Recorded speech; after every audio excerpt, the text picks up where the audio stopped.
Monsieur Vernier. Et donc, je passe la parole à Monsieur Calmette, qui est le rapporteur pour avis de la Commission du développement durable.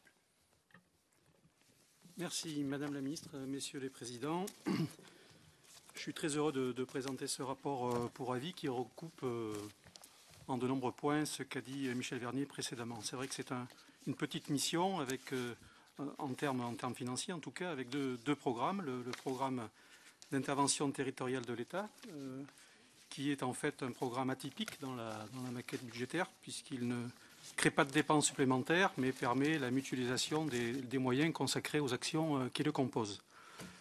Je pense que ce programme n'a d'intérêt que si il y a un certain turnover dans les actions qui y sont intégrées.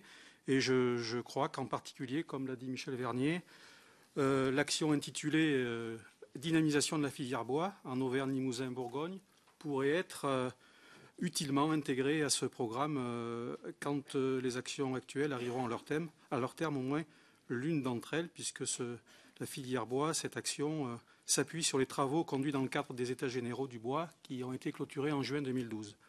L'autre programme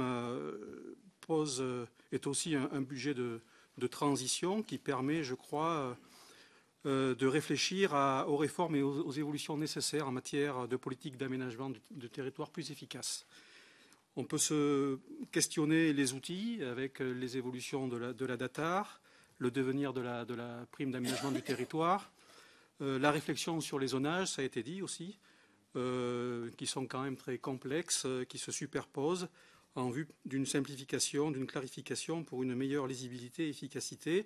Tout ce qui est contractualisation aussi, PER, pôle de compétitivité, peuvent être interrogés à l'aune de leur bilan. Et bien sûr, plus globalement, la présence des services publics dans les zones les plus défavorisées, qui sont une nécessité absolue pour maintenir la cohésion territoriale de notre pays. Sur le numérique, l'objectif affiché du Président de la République, c'est le très haut débit à horizon 10 ans.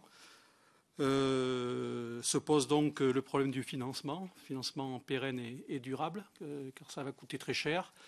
On est en attente de deux résultats d'études ou de missions. La première mission, c'est celle de messieurs Colin, Pierre et Nicolas, sur la fiscalité du numérique.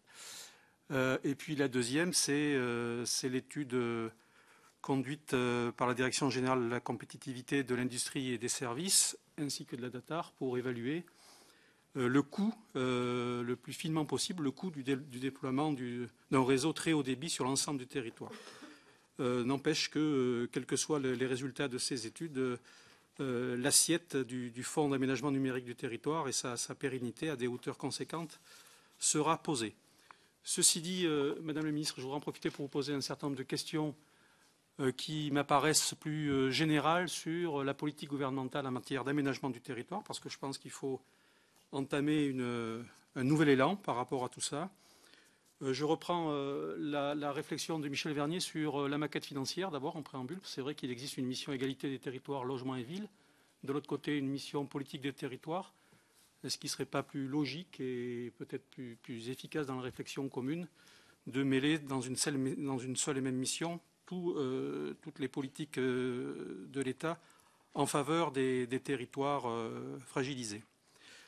En dehors de cette parenthèse, moi je voulais vous dire que il me semblait, et je voudrais savoir si vous partagez cet avis, que la priorité en matière d'aménagement du territoire peut se concentrer sur une petite partie de notre territoire en termes d'habitants, mais assez vaste en termes géographiques, des territoires qui sont en voie de décrochage territorial, dans la mesure où la suppression des services publics, les résultats de la RGPP de l'ancienne majorité risquent de faire en sorte que ce décrochage territorial menace de devenir irréversible, au risque de mettre à mal la cohésion territoriale de notre pays et l'égal accès républicain de nos concitoyens aux services publics, quel que soit leur lieu d'habitation. Alors ça peut se décliner sur tous les services publics, mais il y a là donc, il me semble, une urgence autour de laquelle il faut agir dès maintenant, car nous sommes au point de bascule, et je crains que ce point de bascule ne devienne irrattrapable si cette politique continue. En dehors de cette urgence, je voulais vous demander si on pouvait aussi, en termes d'aménagement du territoire, rompre avec si vous ne pensez pas qu'il serait utile de rompre avec la logique libérale, notamment de la mise en compétition due à la procédure systématique d'appel à projet.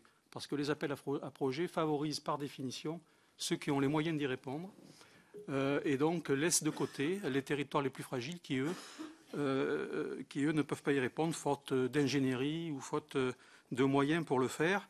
Et donc cette procédure creuse plus les inégalités qu'elle ne les resserre.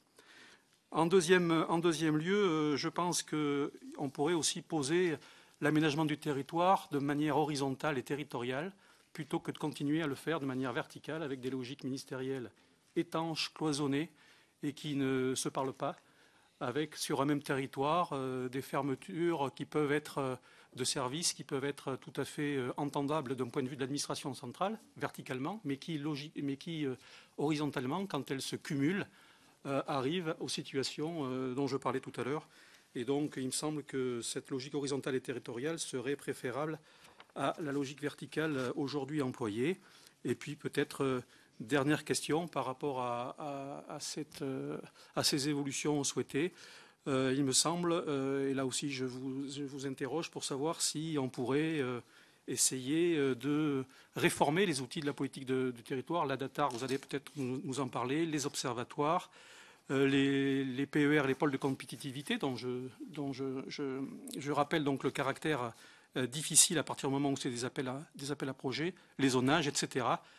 Revoir tout ça à l'aune des orientations énoncées ci-dessus et donc adapter ensuite les procédures de contractualisation avec l'État en fonction de ces évolutions. Et puis dernière question, je m'arrêterai là, c'est de vous demander si sur ces grands chantiers et si vous les prenez à votre compte dans la réflexion du gouvernement pour une politique rénovée de l'aménagement du territoire, si vous avez une idée d'un calendrier qui pourrait nous permettre à nous, parlementaires, d'aider votre réflexion dans le sens de ces orientations si vous les trouvez judicieuses. Je vous remercie.